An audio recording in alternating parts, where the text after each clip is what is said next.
Hey, Excited. Kathy. How are you, Owen? Good to see you. Good to see you. You too. Excellent. Hey, Got a lot Kathy. learning I'll here. be Hey, on Tom. camera soon. Hey, Owen. Good. We've got a good crowd. We've got a lot of people signed up for this, so we're excited. A lot of people that have been part of our New York City chapter, and we have a lot of new faces as well. So welcome, welcome. I'm going to just give it 30 seconds more, and then we're going to kick off things with a question to get you all thinking. But this is the Conscious Capitalism, the New York City chapter learning session, and we're going to be talking about conscious leadership today. So, for those of you that know me, this is something I'm extremely passionate about. So, and it is one of the reasons I got heavily involved in conscious capitalism. I guess wow, it's 9 years ago. So it's been a while. All right. Well, thank you. Thank you for joining. Let me share my screen so we can kick things off here. Um, so again, thank you for joining us for today's Lunch and Learn on Conscious Leadership.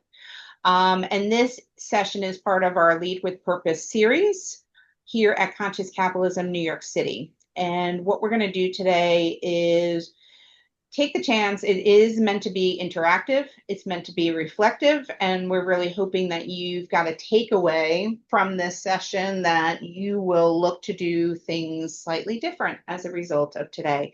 My name is Kathy Eastwood. I am one of the board members, and I'm joined by some of our other board members today. I see Gina, Wissam, I think Larry's on. So you'll see a number of us all participating today. And what I want to start off with is an icebreaker. So we'll take this opportunity. I know we have a lot of people on, so we'll use the chat really as part of this exercise. But I want you to take a minute to really think about what is the attributes of the best leader you have ever worked with. So whether it's someone you've worked for, worked next to, worked you know, it could be someone that you admire from far, but just take a moment to think about that best leader that you've worked with and think about some of the attributes. What is it about that leader that makes them stand out for you? And so, what I would love for you to do is in the chat, introduce yourself. Let us know who you are, where you're calling in from, and then put some of those words in there. I'm going to try to capture those words, and we are going to come back to that. But I'll give us a minute just to stop and think about the best leader you've ever had.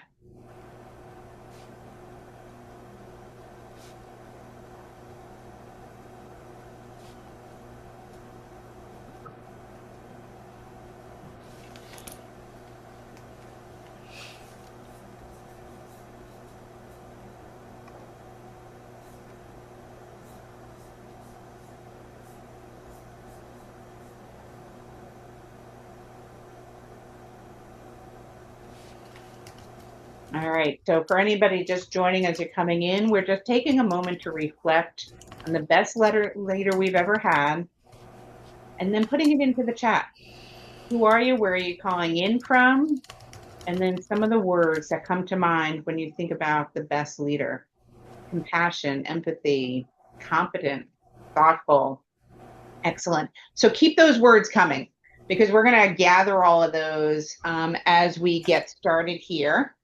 And we need all those words. So keep the chat coming. And then let me tell you and welcome you to Conscious Capitalism. So some of you I know have been part of our community for a long time. I'm sure some of you are very new to it.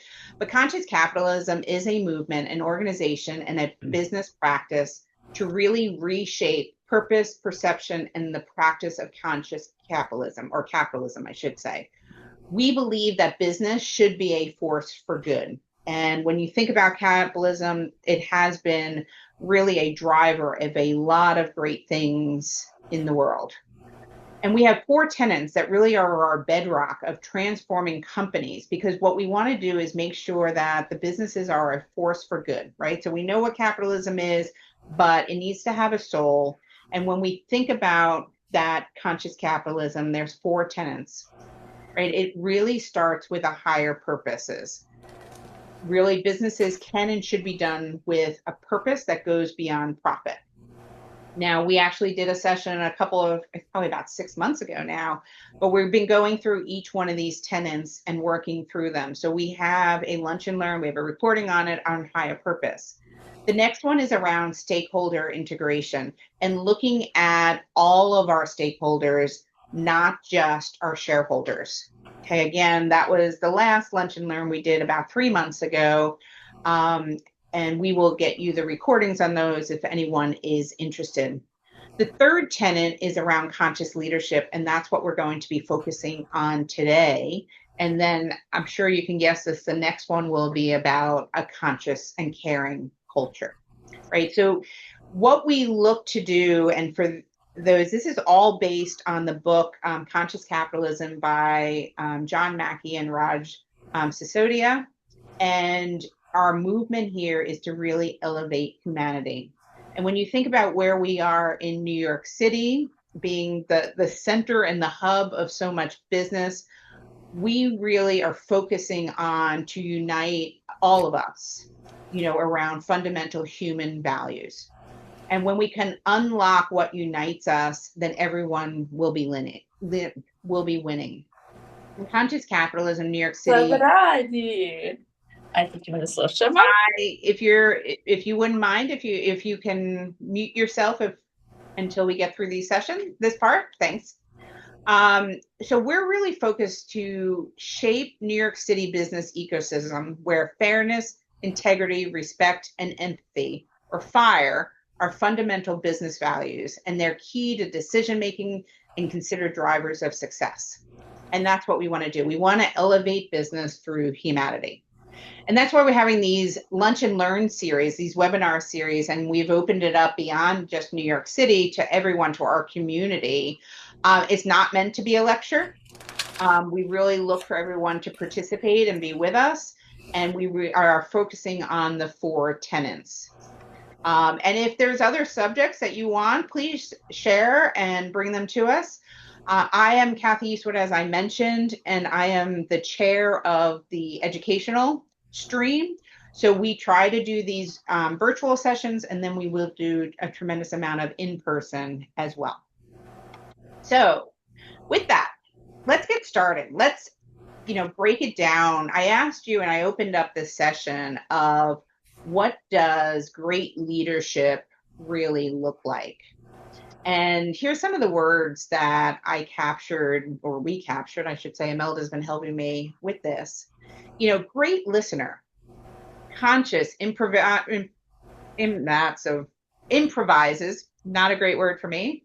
Caring is a quality, compassion, empathy, competent and compassionate, considerate, kind, right? Transparent, energized, listens. You just keep seeing and hearing this empathy word come up over and over again, right? These are the leaders that make us want to show up. They're the folks that get us motivated, help us do a little bit more than we had intended to do.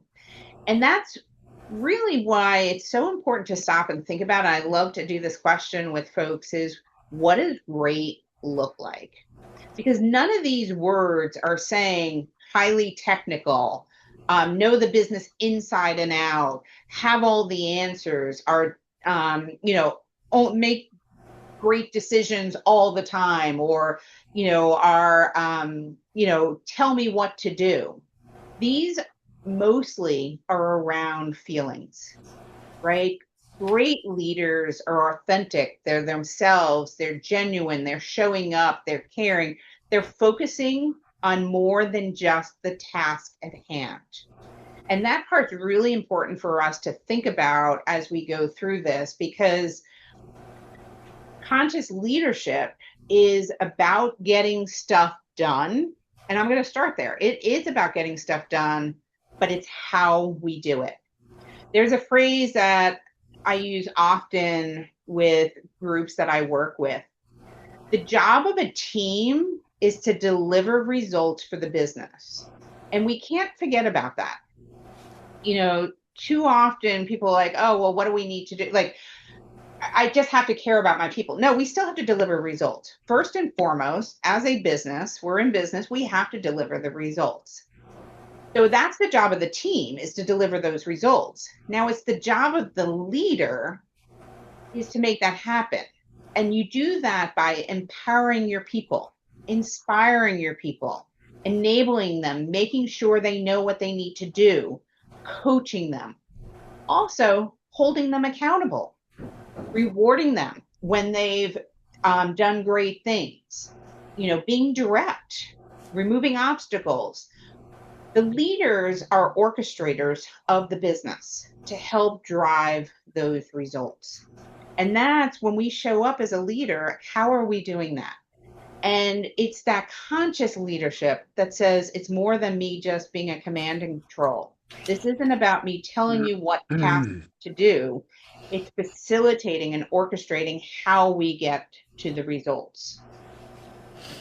So if we look at the definition of conscious leadership, right? Conscious leaders are the standard bearers for the company's higher purpose. Remember, the first tenet of conscious capitalism is higher purpose. It's about ensuring that it is ever present in our culture and in the care and value created for all of the stakeholders. Because without better leaders, there is no better world.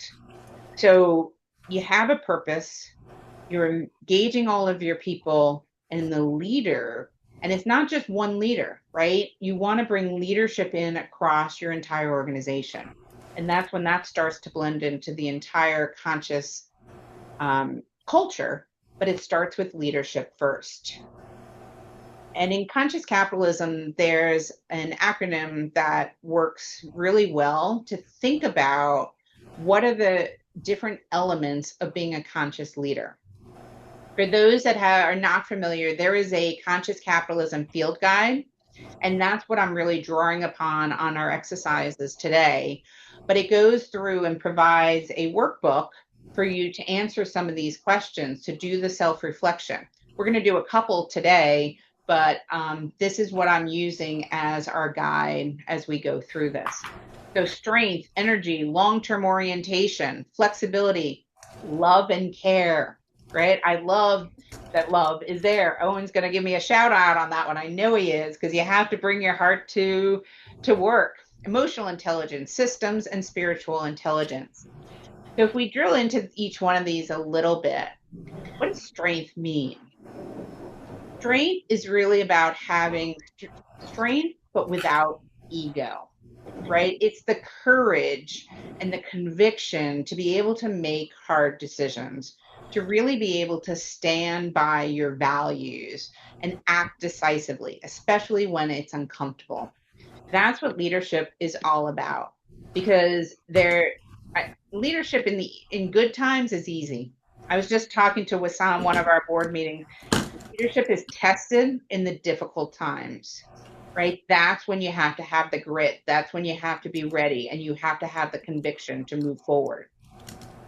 Simultaneously, you have to have the energy and the enthusiasm, right? Bringing that positive energy that's going to inspire others, elevating the people around them rather than draining them. I love Simon Sinek always talks about, start with the why, leaders eat last, but we have to take care of our people so that they can take care of what's in front of us. All right. So an energy, enthusiasm really sits on the shoulders of us as leaders. Long-term orientation. It's not all about short-term. In fact, it is all about the long-term, right? That's what conscious leadership is focused on, prioritizing sustainable value creation over those short-term wins. And this is sometimes really hard, right? I was just talking to another member, and they unfortunately had to reduce their workforce, right? Not something they wanted to do. But what they were also doing is thinking about how do we help not just the business long term, which we have to do, and that's long-term sustainability, but the individuals themselves, and how do we set them up in the long term, right? So we always have to make decisions that we're thinking about future stakeholders in mind. We need to be flexible as leaders, right? We have to adapt. We have to listen, learn, and evolve as conditions and people change. Love and care. And I think this is what really drew me into conscious capitalism, right? That it's okay to put a heart on the slide because we spend so many of our hours at work. We're passionate about a cause. We have to bring that love and care. We have to connect to the hearts of people. You know, today the average is 21% of people are actively engaged in their jobs. That means 79% are not. That means we're lacking in innovation, we're lacking in productivity, and we're having turnover when those things happen. As leaders, how do we get people engaged? We care. We bring our heart to the office. We bring our heart to others, and we try to connect to their hearts. And that really drives us then into that emotional intelligence. So how do I connect to the hearts of others? I have awareness of myself and others, right? And that ability to manage emotions, build trust, and foster psychological safety. And that's what we're thinking about is, am I emotionally intelligent? But on the flip side of that, do I have the systems to get us there? Right? We can't just let all of this happen by hope and, oh, I'm just going to love and everything will suddenly be okay. We need to have the systems, right? And understand how decisions ripple through, how things are going to move forward. I have to be able to see the whole picture and not just, you know, the one thing that's in front of me or that isolated part right here and there.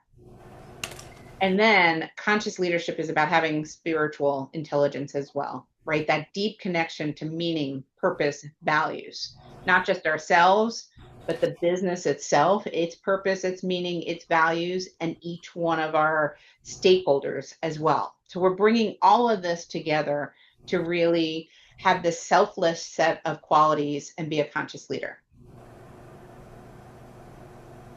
So if we go a little bit further, selfless leader, sometimes I've had people go, oh, yeah, you just care about the people, you don't care about the business, etc. That's not true. Selfless leadership does not mean passive. It does not mean people pleasing. It doesn't mean that we can avoid accountability, avoid the difficult conversations. It actually means the opposite. You know, it means about being results driven. It means being principled and disciplined, but being accountable to that purpose of where we're going, what we're doing, and not an ego. It's okay to be strong and care at the same time. And for me, this is something that is really important for us to think about because leadership, again, when things are going well, leadership's easy. It's difficult when we're faced with challenges. We constantly have things coming at us. We have limited time. We have to prioritize. We have to figure out. But we also need to master the balance, right? It's not an either or. It's not results or people. It's both. We need to be able to think about it logically and emotionally, right? So head and heart is what I often say. You know, it's about using the energy, the masculine energy and the feminine energy. We're going to dig into this a little bit further. You know, we're not talking gender here. We're talking about the energies that we carry. We need to be a driver and a nurturer. And that's when results really happen, because when we can balance these, we start to build trust. And when we build trust, that creates performance. A couple more slides, and then I'm going to get you guys all starting to engage and think about this and reflect. This is a slide that, I'll be honest, my Reiki healer shared with me one day. I naturally have a tremendous amount of masculine energy when it comes to the business world and my personal life for that matter. I'm a doer. I am very focused on getting stuff done. I run to the fire. I am always thinking, I tend to make decisions from logically, not emotionally. With masculine energy, you tend to be very structured, action oriented, rational, productive, adventuresome, all really strong, good words. And I forget sometimes on the feminine energy side of it about being, feeling. We need to be intuitive. The answers that come from within are extremely powerful, right? So when I stop and think, okay, I need to just be, I need to quiet the noise. When I quiet that noise, I'm able to hear a lot more and have better focus, right? So we need to have both. We need to be compassionate. We need to be authentic and loving and receptive. Now, on the flip side of this, there's people that come at the space with a tremendous amount of feminine energy, right? And that's positive, right? Neither one of these is bad. The goal here is really having the balance between the two, right? Again, we want a head and heart. We want to be able to think about nurturing and driver. So the awareness comes in of knowing yourself. Where do you land? What is your primary energy? What's going to happen in conflict? What's going to happen in stress? Where do you love to sit? Because then you need to adapt and grow, right? You're expanding to build on that. And then, understanding others, right? So that awareness of yourself and then having that awareness of others allows you to really connect with others, speak their language, and be able to drive things forward. How many of you have heard of the term the golden rule? Treat others the way you want to be treated. All right. I'm going to challenge you all. Right? Great rule. Don't disagree. How about the platinum rule? Treat others the way they want to be treated. Right? So take yourself out of it and put yourself in their shoes. How do they want to show up? Now, there's someone that was on one of our last sessions, and I'm so sorry, I'm not remembering your name at the top of my head. They challenged me after this conversation and went to, how about the heart rule? Treat others the way you want them to treat your family. And I was like, oh, that's good. That's even better, right? Like, this is how we have to be thinking when we approach and conscious leadership, because we need to get everyone participating. Because if we're not able to bring everyone with us on this journey, it's going to be really hard, right? When we're trying to drive change and influence change because we have a vision, we have a purpose. If we don't have all of our stakeholders on board with us, it gets hard. So we want to connect to their hearts, so they're going to join us and come with us on this journey. I love, we talk about this balance and how does this play into the workspace? And I often think about it when we're giving feedback, right? Or having the difficult conversations. And as I talk to people, they're like, well, I don't want to hurt someone's feelings, right? I don't want to step on their toes. I don't want to make them feel bad. And so it's just better that I don't say anything. That actually can be less powerful and less caring than actually having the conversation. And so we need to think about, how do we have those conversations and reframe them from a point of conscious caring, right? Bringing that energy in of, I'm having this conversation with you because I care, right? And, I told you that I come at it from a lot of, that masculine energy, and I can be very direct and I can be like, here's what it is. I have to help my team tell them on a regular basis, I'm only saying this because I care, right? There's a purpose. We're all in this together. How do we get there? So if you haven't read her book, another person's book that I think is fantastic is Kim Scott with Radical Candor, right? And she explains this really well of you need to care personally.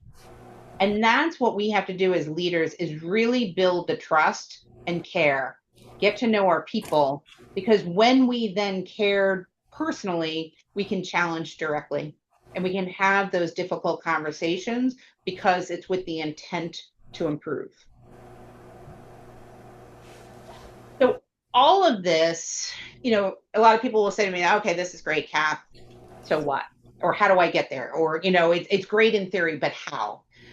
Here's two things that I highly recommend to stop and think about. And it always starts with purpose, making sure you know your own purpose, the business purpose, other people's purpose, right? When we are grounded in our values, in our purpose, in our why, it makes it much easier to build that trust. And then that brings in the awareness side of really knowing who we are, what we're doing, and how we're going to do it. So like I said, Conscious Capitalism was something that I found, and when I say found, I found my tribe. It was 9 years ago. And it was when I was trying to figure out how to drive change forward, when are we successful? When is there a failure, et cetera? And I look at it now, taking this conscious leadership, taking higher purpose, taking all of these elements of how do we drive change. It all starts by us being able to express our end vision, our purpose, our why. So we have that common purpose. It's about engaging people the way they want to be engaged and bringing them on the journey with us. We still have to execute. We have to get stuff done, and we have to do it repetitively. But all the while, it's with emotional qualities, right? And really building trust. So in the field guide, there is an ideal state assessment that you can take. And it has questions about your organization. Our leaders are deeply self-aware. There's a culture of transparency. Senior positions in our company are filled by promotions from within.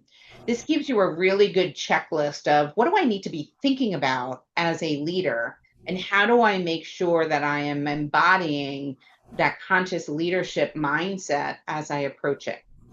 So we have a handout. Imelda, if you can add it to the chat, that would be great. We're going to go and do some self-reflection now. And this ideal state is in there, but I'm going to actually ask you to answer a few questions, right, from a self-reflection point of view. So before I go there, I'm just going to, Imelda's put the handed out. Any questions? I know I haven't been really looking at the chats. Have I missed anything? Somebody did have a good question. Tom said, do we know the mom's rule, Kathy? No, tell me the mom's rule, Tom. I think it's more like the heart rule. Again, treat people with respect. That's the bottom line, right? But I think this was something I learned about, I think yesterday I was listening to something and this came up saying, in addition to definitely want to treat, this was more in terms of, treating your wife well, treating the woman well, in that aspect. So in that, the whole mom's rule was that basically you want to treat people with love and respect. You don't want to be literally caught on the street, with somebody accusing you of something which you really didn't mean or want. So yeah, that's a great point. And intention is so important, right? That word is, when I'm coaching folks about being a better leader, it's about knowing yourself and being able to have intention, right? Of how do you intend to show up? Because we don't always show up as our best self.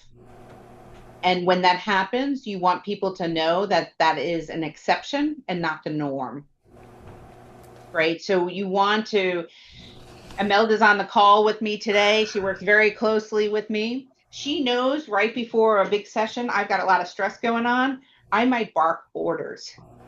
That's not how I mean to show up. And she knows that. And if it's too much, she says, Kath, can you back off? Right? I got it. I know what I'm doing. You know, like we have this dialogue back and forth to be able to go back and forth with each other, to know my intention, how I want to show up. When I'm not, she's able to share it. Okay, so intention, thanks for pulling that out, but thanks for sharing the mom rule and the other pieces, Tom. All right, so let's do some self-reflection. So hopefully people have the worksheet. If you haven't been able to download it, just grab a piece of paper. And we're going to ask some questions here. I want you to think about yourself. And by the way, we are all leaders. Whether you have direct reports, whether you are a parent in a family, we are all leaders responsible for change. We're always thinking about how do we get people to move from point A to point B. That's leadership, right? So really reflect on this for yourself, and where we might have the opportunity to improve. So first question, on a good day, how do I show up? What energy do you normally have? Excuse me, and can I ask everybody to please put yourself on mute because there's some kickback. Thank you. Thanks, Gina. So, you know, how do you communicate normally? You know, what's your presence? Are you fully there? Are you showing gratitude? You know, do you communicate quickly? Do you take some time? Are you reflective?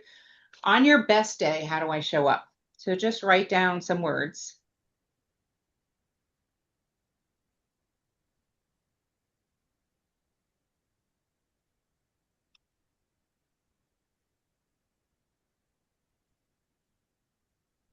If you're not sure, think about what others would say about you.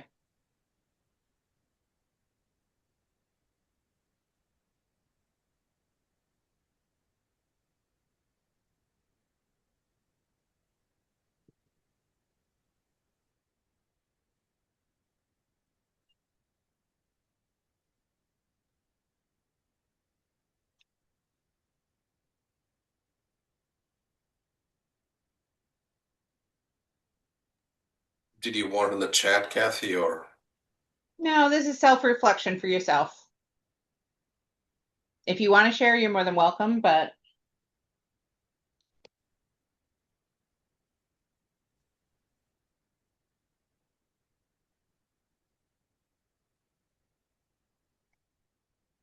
now I want you to switch it. On a tough day or a stressful day, how do you tend to show up differently? Do you retreat? Do you become more quiet? Do you become more controlling? Are you less patient? Do you make more decisions for folks, or do you disconnect?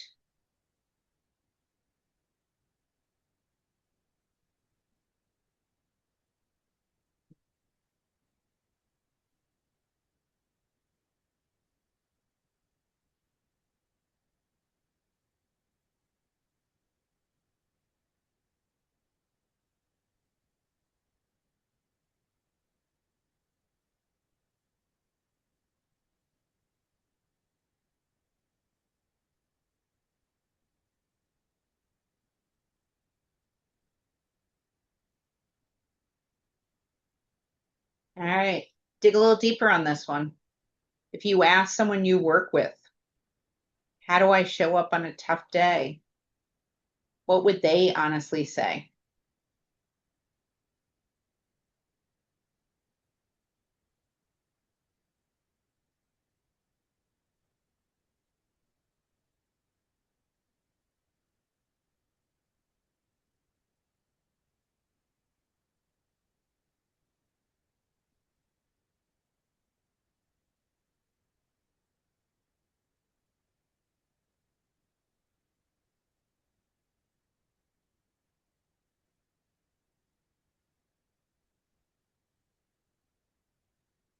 All right, one last question then. Do you see patterns?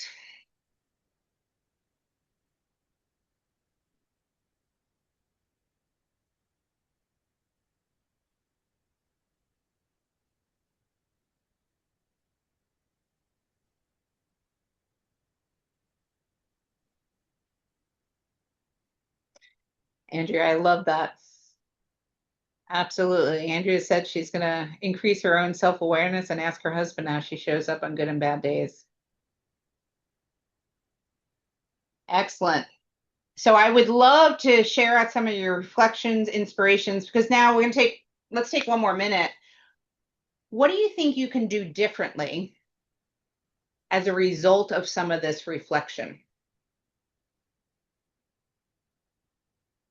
You know, if you think about, do you prefer, and then I'm going to stop sharing for a moment and try to see if we can get some dialogue here. But if you think about, here's how I love to show up, right? On a good day. And on a bad day, not so much. What do you need to do differently to have more good days?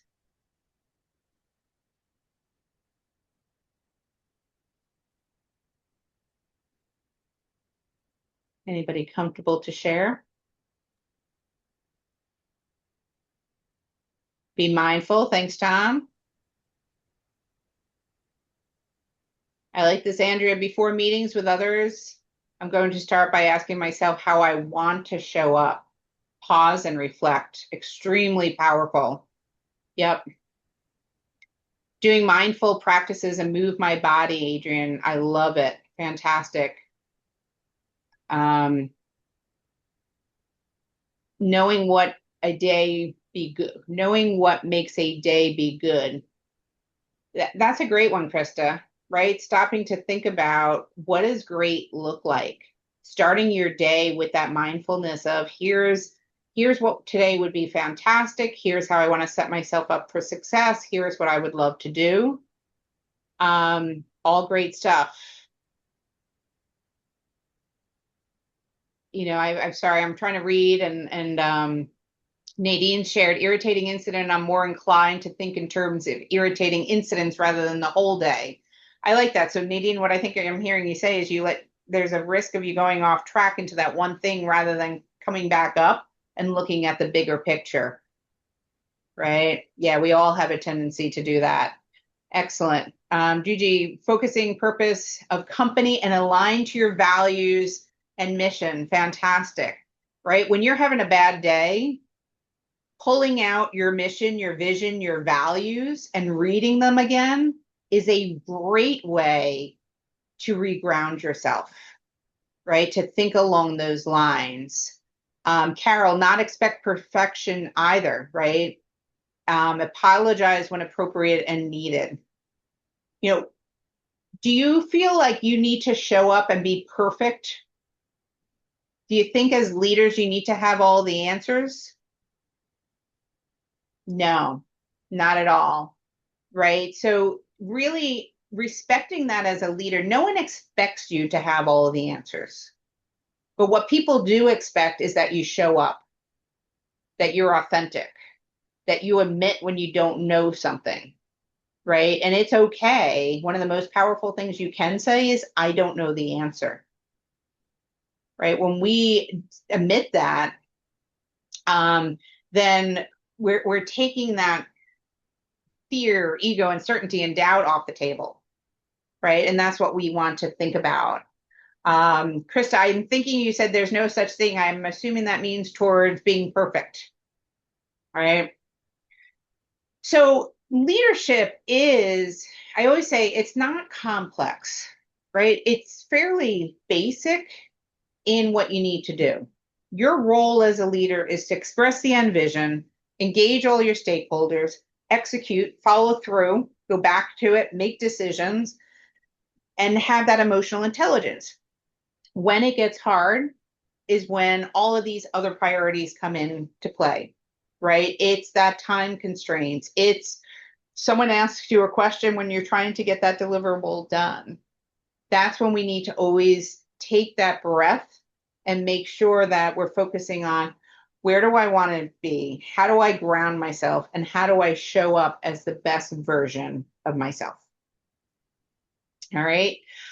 Excellent.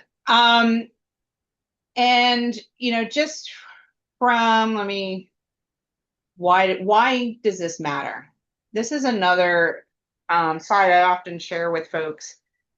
This matters because you start to create a virtuous cycle, right? When we start with our people in mind, and that starts with ourselves, right? Start with ourselves so we can serve our people better, then our stakeholders or employees are more excited, right? And they're going to stay. And then they're going to be more productive because they're more effective. And then you're going to elevate the entire group because you're innovating. Then you have happy customers. Happy customers buy more and they refer you. And then that's when the profits of a business will go up. Because ultimately, remember, the job of the team is to deliver results. We're working on that human first approach to make that happen. And so conscious leadership really starts with awareness. How you show up shapes your people, your culture, and your results. So I'm going to open it up, and I'm hoping that you guys are able to come off mute. I'm going to create a Q&A, but just before, we like to keep it to the 45 minutes to be respectful of your time. If you haven't already, please feel free to download that assessment. In that assessment form, there's a page that actually lists all of the selfless attributes, so you can rate yourself. And there is the field guide assessment of what leadership looks like in your organization. So those are 2 other pages in that handout. Feel free to use that. And if you have any questions, you can always reach out to us.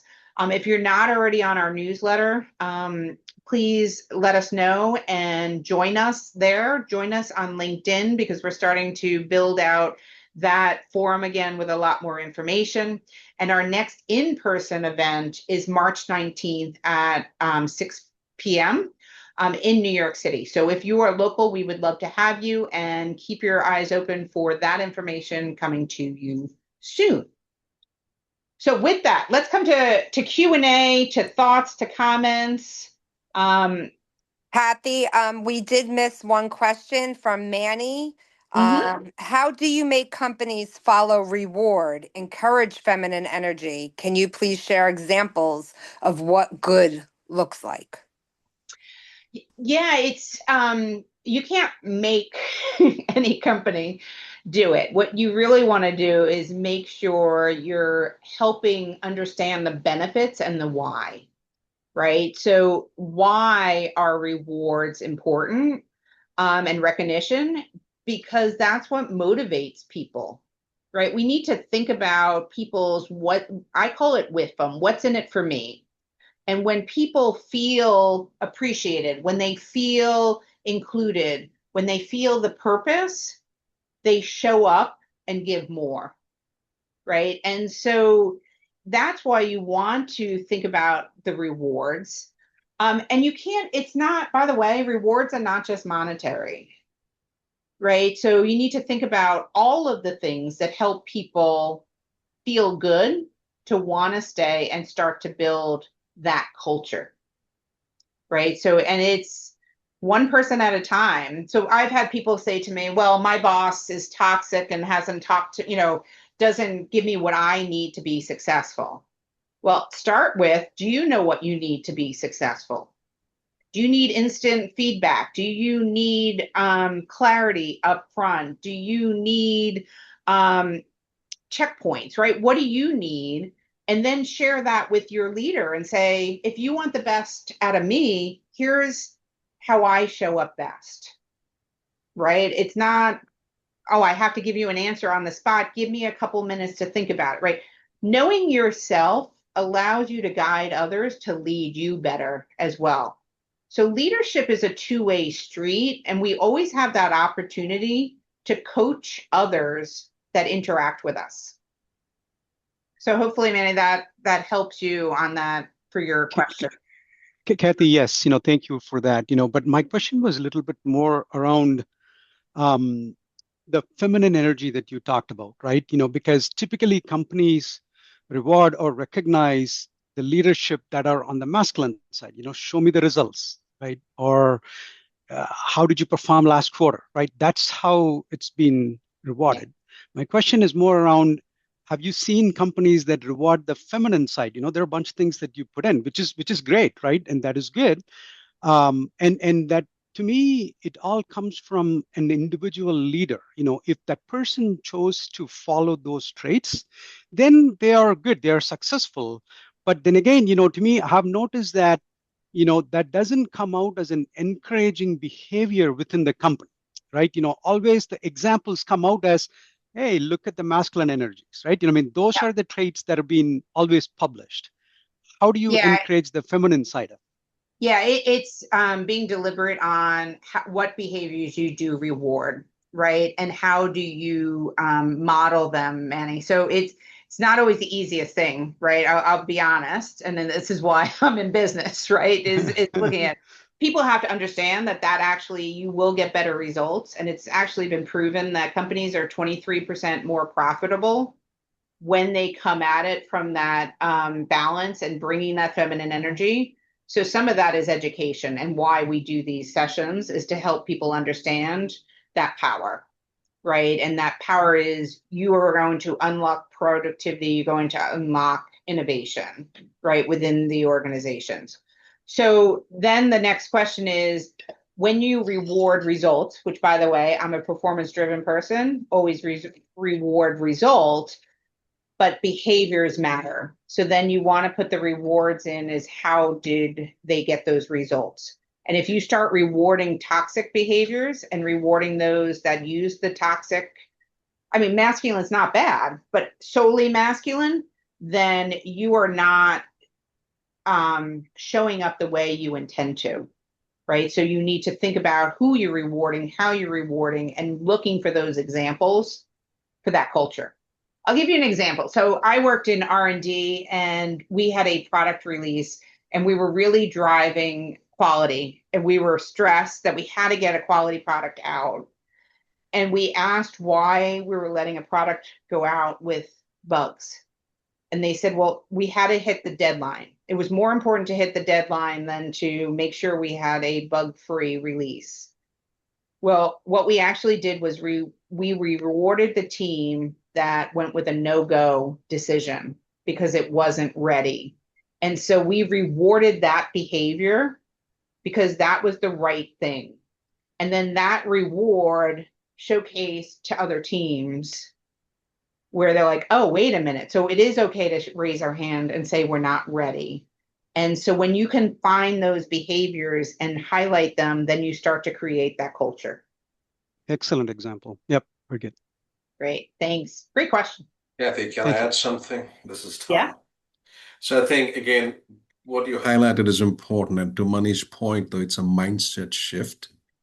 And organizations are still learning to accept the feminine side of things. Still large organizations and many an organization are not ready mentally, like that shift has not happened, Mani, to answer your question, right?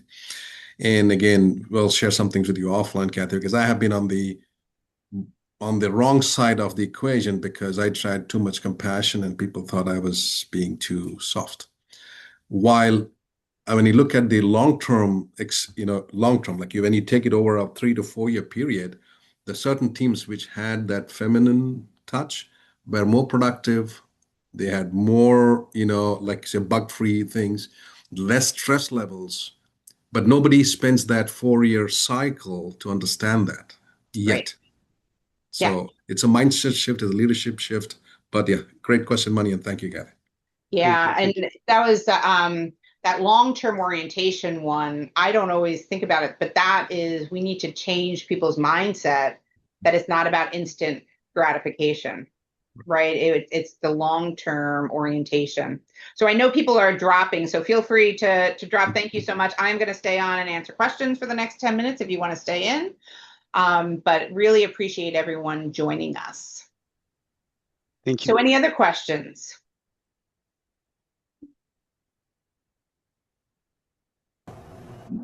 Again, I think, Kathy, no question, but again, this was a great session. Again, to me, the huge thing is the mindset shift from leadership, and that education is important because, again, I have personally seen results which, like you mentioned, and I have personally rewarded teams, but end of the day, I didn't get rewarded. I got shown the door. It's a different story. But I still believe the compassion, the human-centeredness, goes a long way because, certain intangible, like stress levels went down, people's lives improved. Again, on my teams, there are people who were going to actually end relationships which nurtured, and now they have a much better life, right? Yeah. So those things are, I mean, I can't measure it, or we can't measure it yet, but again, it never happens in a 1 week, 2 week, 3 week period. It's over 4 to 5 years you see those things. And of course, it's good when you meet those people who tell you, hey, you know what, you told me this 4 years back, it changed my life. I'm like, I wish I could record it. Yeah. Well, and that's why we started this exercise, is to think about the best leader you've ever worked with, right? Because when we think about who we follow, who we work for and with, it always is about that feminine energy 9 times out of 10, right? It's results driven, but it's that feminine energy that comes in. It's that balance of both, that authenticity, that caring, all of that. So, Kathy, it's Adrienne. I have a question for you too. I'm curious if you have found any patterns in those clients that are ready, or what kinds of questions are they asking themselves, and then say, is this the direction? Right? Kind of how do they self-identify, or how do you identify them? It typically, you'll often hear the word trust is built in somewhere in the conversation. And that might show up where I have a toxic, like, I don't understand why we're not getting anything done. We're stuck, right? And often there's a toxic leader. Often it's silos, right? Like, my team's not working together. They're all, working on their own thing.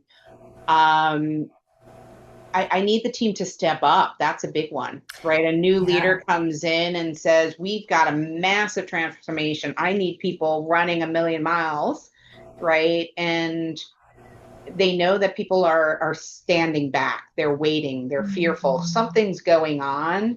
So it's typically that constraint somewhere that's not allowing them to run fast. Okay. Right. There's some friction. Yeah, absolutely. That they're finding. Okay. Yep. Thank you.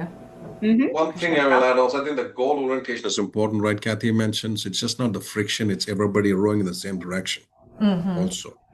Yeah, and that's, I mean, ideally, when someone's really ready, that's what they already know that, right? They're already saying, not everyone's in the same boat.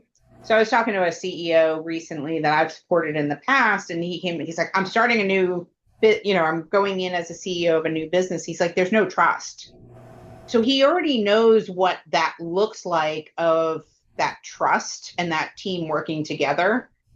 They're the ones that are willing to go into it right away.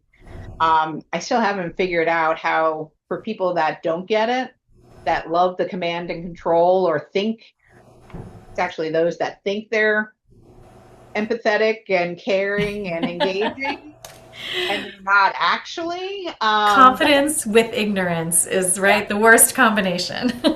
Yeah, and I think that's where it's strength with an ego, right? When ego comes into it, sure. That's always the interesting one. I had someone recently, a strong leader that I really respect, but he was saying to me, he's like, he was reading through my book, and he's like, I always knew my awareness of how I intend to show up, but you challenged me to say, how does someone else interpret me? For sure. And we don't always think about, just because I intend to show up nurturing and caring doesn't mean that's how that is absorbed and observed by someone else. Sure.